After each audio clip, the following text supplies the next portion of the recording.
I want to invite to stage Bette Williams. She comes from a quite cool little town called Madrid in New Mexico, in the New Mexican desert. And she's a fiction and nonfiction writer. She's author of the upcoming book, The Wild Kinderness, where she talks about her practice of underground psilocybin growing. And she hosts a radio show called Planet Jupiter. I also invite you to read her paper recently published with us in Chacruna, saying psychedelics are queer, just saying. Thank you, Bette, and welcome her with the talk, The Wild Kinderness.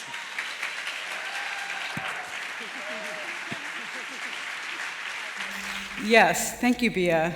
Thank you, Kevin, for having me.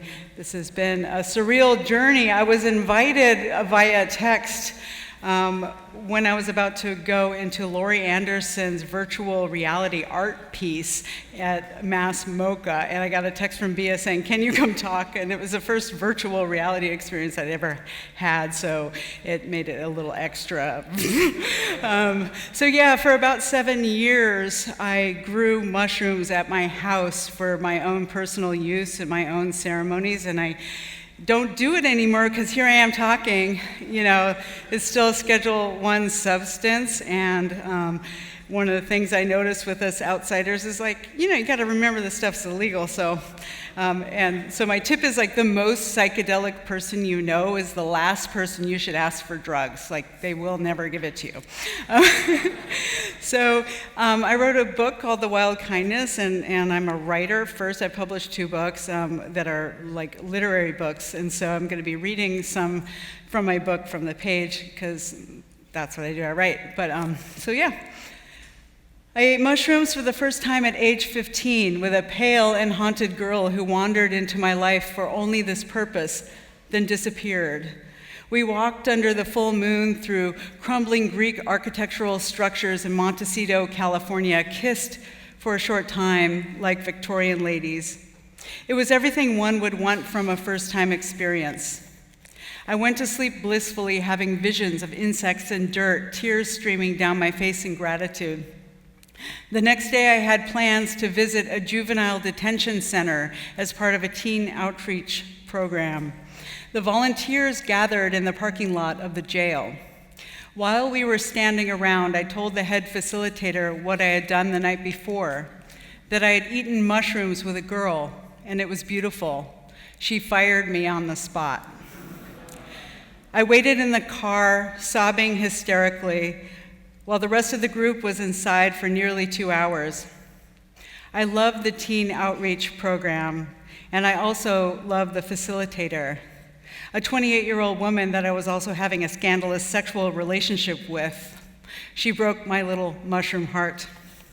It's possible that without meaning to, I associated that traumatic experience directly with the mushrooms. They didn't come up in my life at all until 15 years later in a tiny coal town in Madrid, New Mexico. Greta had a shop that sold candles, blown glass, handmade ironwork, and antiques. She had red hair and wore leather pants and seemed to really like me. We talked in her store a lot on my frequent visits. Once we got into full gossip mode, we couldn't shut up. When parting, it was always with the promise that we would get together for a real hangout. One day she said to me, "Sometimes I take a little bit of mushrooms before work. I've been doing it every few days for a while. It makes the tourists a lot easier to handle." She said this putting no more weight upon it than anything else she said, and I was totally freaked out. In one beat, her homey little witchy shop became a drug den. The candles suddenly looked dirty, the stained glass mediocre and sad, the figurines made of car metal scraps, the woven shawls, all were now detritus of a wayward hippie life. I made up a lie about forgetting an appointment and left, and I never went back there again. I hope that she somehow hears this story. The supply, and so the mushrooms came back into my life through a friend who I met online, an incredible poet named Ariana Rines, who came and visited me and said, "Would you like to do mushrooms?" And I said yes, and There's a way that the mushrooms travel on your shirts, on your hats, when you try the spores. They're actual things, that they will attach to your body, and that's how they move. And I believe that mushrooms travel through culture and people and art.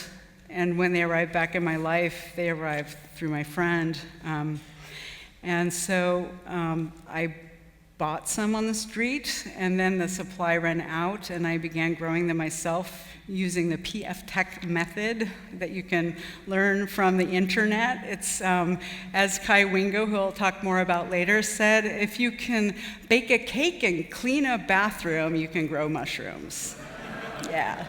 So I grew them on my own, and I'm going to read a bit about what it was like for me on one of my ceremonies. I burned copal or frankincense resin. Lying down on the couch under a wool blanket, I would wait. You need to stop seeing yourself as a sick person, the mushrooms said. They spoke to me like this, in fully formed sentences heard internally like a memory. In your female form, you are the quintessential bedridden Victorian lady on retreat. Yes, it's true. I do come from a long line of sick women. My mother had polio, tuberculosis, cancer, diphtheria, and Graves' disease. My grandmother had tuberculosis and a morphine addiction. Sickness is how I locate my ancestry. Oh, I'm so very sick, the mushrooms echoed, mocking me.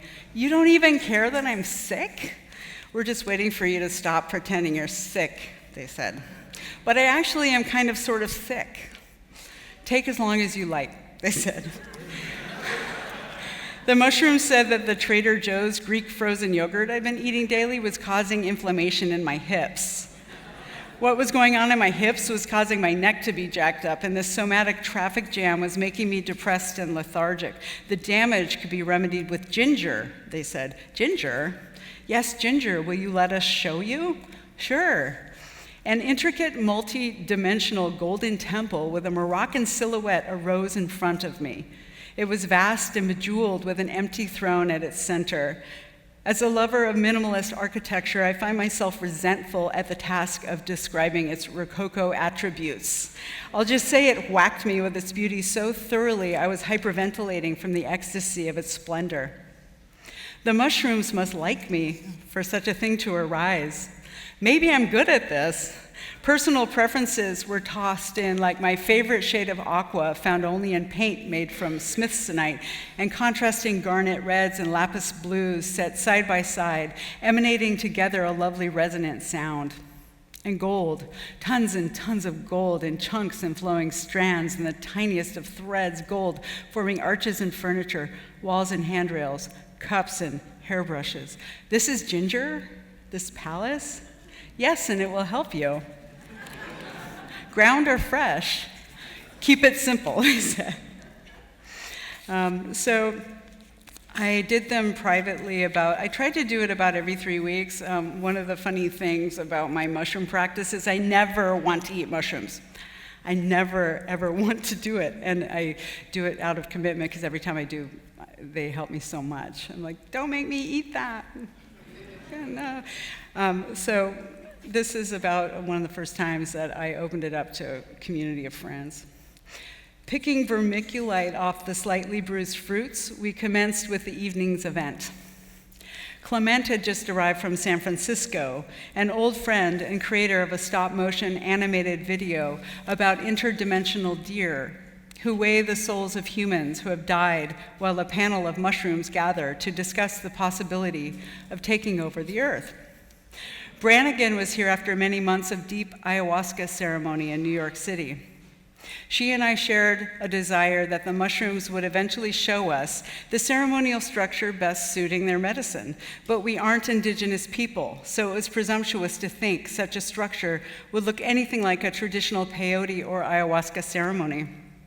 I personally had no shame in being allied with the tribe of stoners that crowd the Arrowwood experience vaults with tales of jumping into swimming pools fully clothed, making bras out of luncheon meat, or reaching an epiphany while watching the TV show Girls, while high on something as fantastic as a mushroom is anything really secular. I grabbed my bird wing and a jug of bugler tobacco. Clem and I began walking up the hill on the north side of the house. Two dudes we were under the stars now. Our boots sunk into the spongy dirt, covered with stones the size of paws. White quartz and rocks of green and red were occasionally collected into small piles by Airbnb guests who decided against bringing them back on the plane. Side by side, I felt our sameness of spirit offset and charged by the dissonance of our shapes. My Hunter Thompson-esque, cheesy and dated aesthetic of excess moved alongside Clem's economical Oliver Twist industrial age newspaper boy. In their tweed cap and buttoned-up shirt, Clem was old world knowledge to my Texas quack medicine man, and together we formed an atonal duo that brought to my mind the characters in Don Quixote, the fat short one and the tall thin one. David Foster Wallace said he stole these guys from Don Quixote and inserted them in his novel, Infinite Jest. So timeless and imperturbable they are upon this earth as an engine of truth-telling. A perverted take on the sacred twin theme, certain awkward arrangements have made the spirits crack up laughing since the beginning of time, and we were that thing of two walking around. I'm really happy right now. I can't remember when I felt this happy. This is incredible. Wow, Clem said. Clem was visibly bubbling over with joy, and maybe if I was alone, I wouldn't have recognized how rare a time we were having. I saw Clem had stepped into a real clearing, and I was in it with them. It was a space defined by what had been removed from it, those things being our useless thoughts. Trees, our feet in the dirt, the stars above us, existed in a soup of residence, stripped of the human language that surrounds such things. Hence, everything was simply way more itself. It's amazing all the crap you can lay on a juniper tree at night. Everything from, isn't that juniper tree pretty? To that juniper tree is giving me allergies. That juniper tree is a crystal hieroglyphic. That juniper tree is Lisa Bonet. That juniper tree is next to another smaller juniper tree. All that was gone now. Hello, one of us said. Hello is the most happy word in the English language.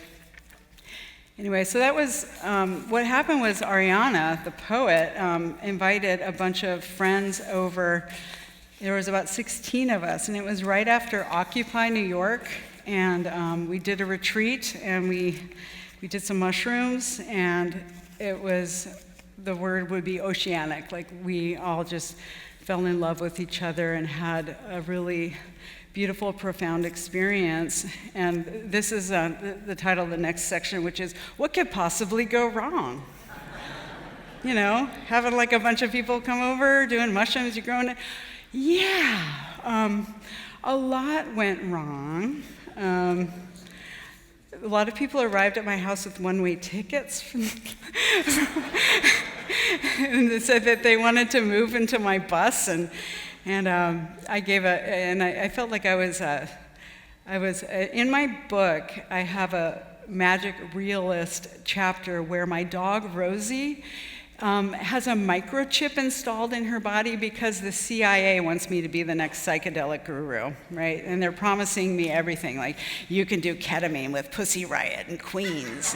Yeah, you can do all that. And so yeah, bad boundaries, mixing mushrooms with alcohol and prescription drugs, an ex-girlfriend with a compulsion to call the police and tell them about my mushroom growing on a regular basis. It's only the beginning. Buy the book, you'll hear all the dirt. Anyway, so I hit a kind of bottom. I was like, I need help. Like, this is not what went from my private mushroom use to basically that. I needed help, and so I went online and I found a community called Women and Entheogens, run by a woman named Chi Wingo from Cleveland, Ohio, who is very, very much with us in this room tonight. And she is a leader, was a leader of a high-dose psilocybin Afrofuturist community in Cleveland. And she died about a few months after the conference that she invited me to speak at. She didn't even know me, and she invited me to come speak. And she died on the 38th day of a 40-day fast. She represents to me what this movement means to me, which is small circles, represents, we get to keep, in the small circles, we get to keep our traditions, our religions, whether we are, Lakota or Santeria or anything that we do, like we are not one giant Coca-Cola psychedelic movement. We each have our own way of doing these things. And Chi had her own way of doing these things, which was a lot of grams. You're talking like 15 to 20 grams. Chi embodied the ferocious ambition of the mushroom spore itself to go far, to the ends of the earth, find your people and wake up. Chi Wingo was part of a community of high-dose psychonauts under the tutelage of a charismatic leader who promoted far-out theories about mushroom symbology in antiquity.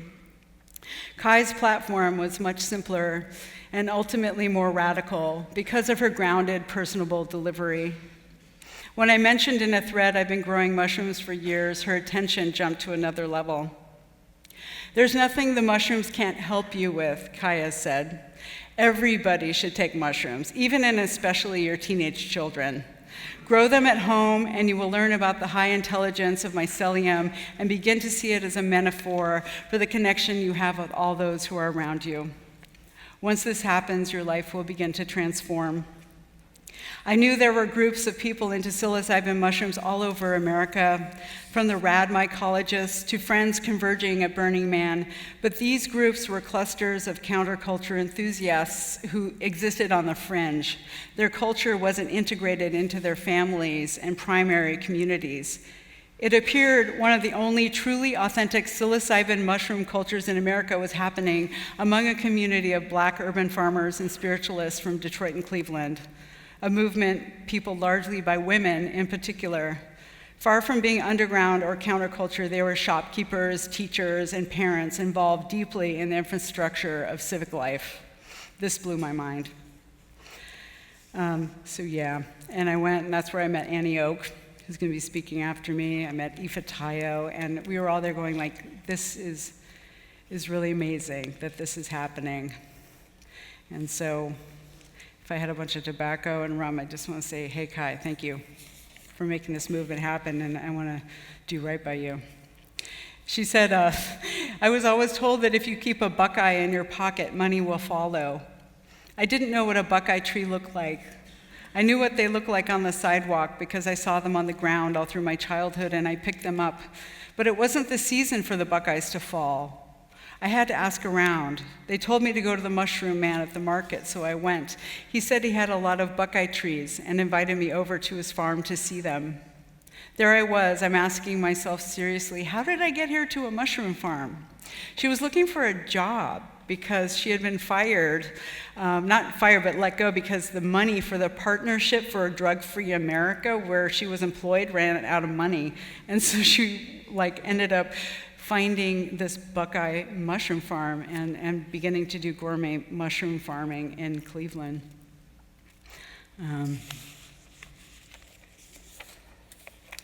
And when I went up to speak at her conference, I announced myself. I said, I'm Bette Williams, I'm a low-dose bitch. I'm like 4 to 5 grams kind of chick.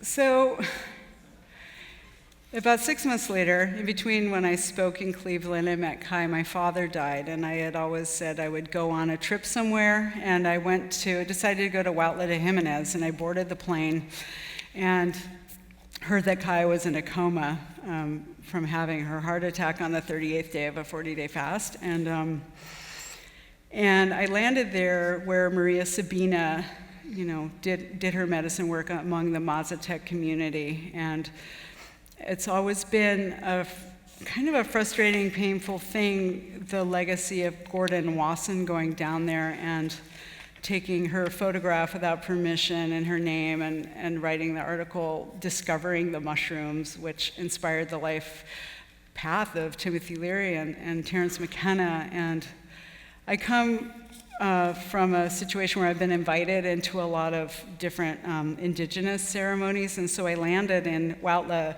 deciding I would not do ceremony because I was taught not to pay for it, not to ask, and so I just wandered around in a bit of a daze, having heard the news about Chi. And on the day she died, the curandera who ran the hostel I was in just insisted I get in a taxi. They said, there's someone available and you need to go up there. And I said, I wasn't planning on doing ceremony. And she just sent me up there. And I did ceremony with Alma, who was about 86 years old.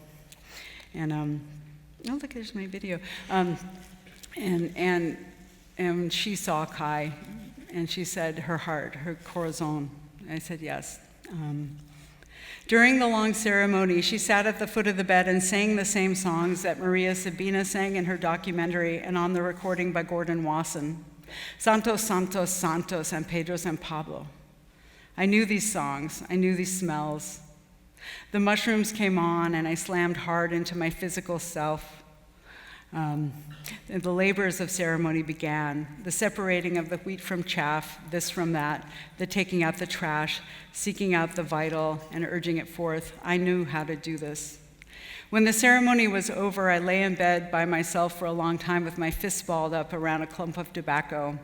Alma returned with Seti, and they both took their place at the foot of my bed and beamed at me with such intense love I wondered if there was someone hiding behind me who was the real intended recipient of their affection. But no one was there. We weren't going to do ceremony tonight, and then we got the call, Seti said. We weren't sure, we don't even know you, but we are glad we did because the stars outside are in a very special position that we've been told is very sacred. We didn't know. If you hadn't come, we would have missed it. If you want to find us, you can just look at this image, Alma said, with the help of Seti's translation skills. She held up the image of the Virgin of Guadalupe. Do you know her? Yes, I know her well.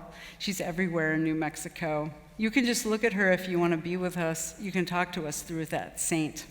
She pointed to Guadalupe again, and I nodded that I understood. I could have looked at Guadalupe in the way I've been indoctrinated, as a graven image, as a false idol, but that's not how we view the saints now.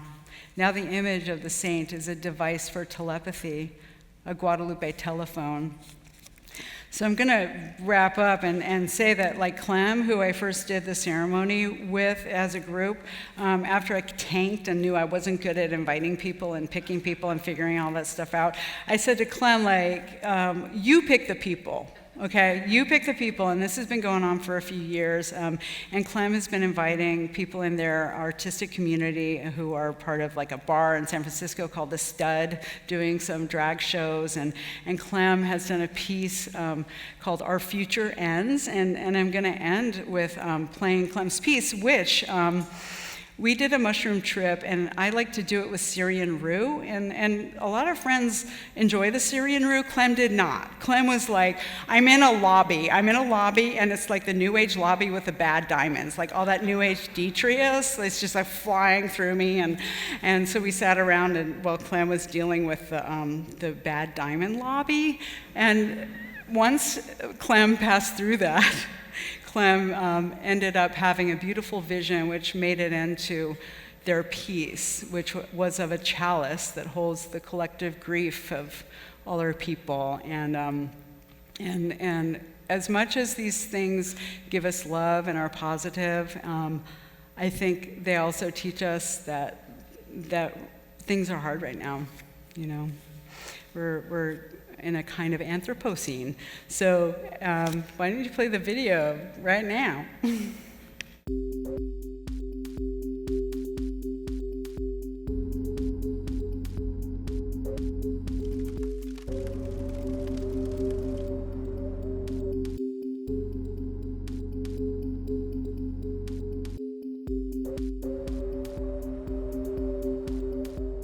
We are looking for lemurs who don't merely exist, but who thrive during this critical stage of our evolution. It's important. I don't understand this rehab. Am I being held here? I can hold you if you want to be held.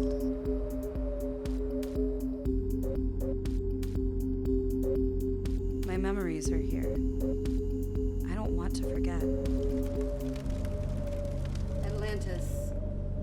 They made a big splash, but they were pretty basic. Saying shit like, look at how beautiful and advanced we are. Lemurians were an astral being with a direct line to the cosmos, the nature that brought us here to Earth. Are you crying? No. We have to get out of here. It can get bleak. It can get bleak. It can get bleak. Then beautiful. Beautiful, beautiful, beautiful. Amazing.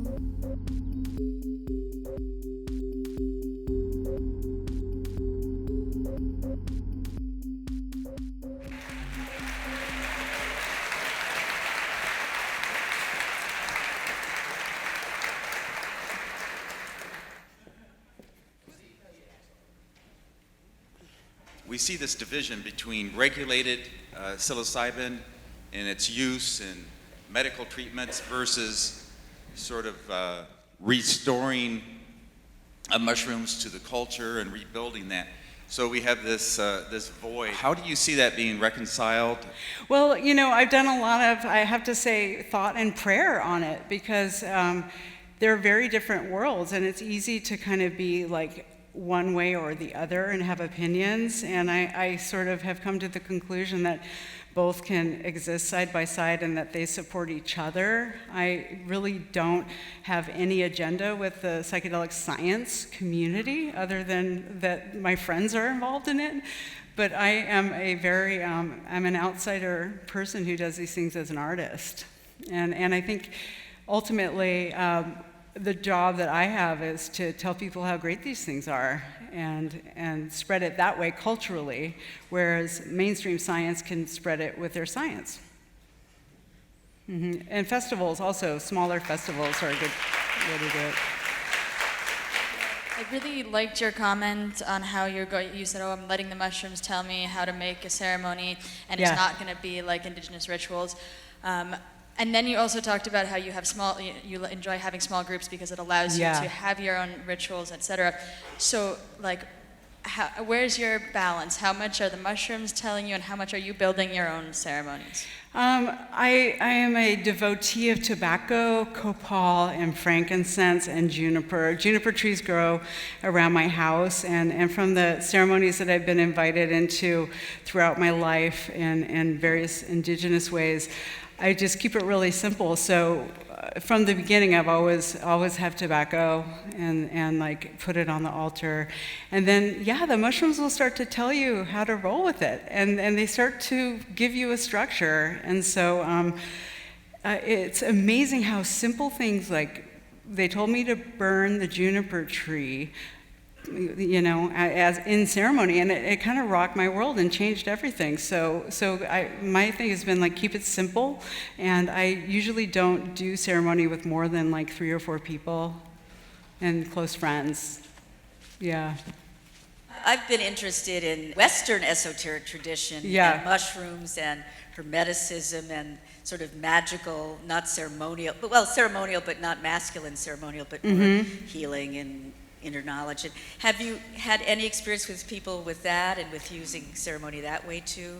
You know, I went through what is in my book. It's like, I called it my epistemological breakdown, which was I kind of needed to start to read books to help me with my psychedelic experience. And for the first time, I started to read a guy named Peter Kingsley, who talks about the pre-Socratic Greeks. It was really, really great. It was like, finally, I can connect to something that is of the Western tradition. Peter Kingsley was a good teacher for me as a Westerner.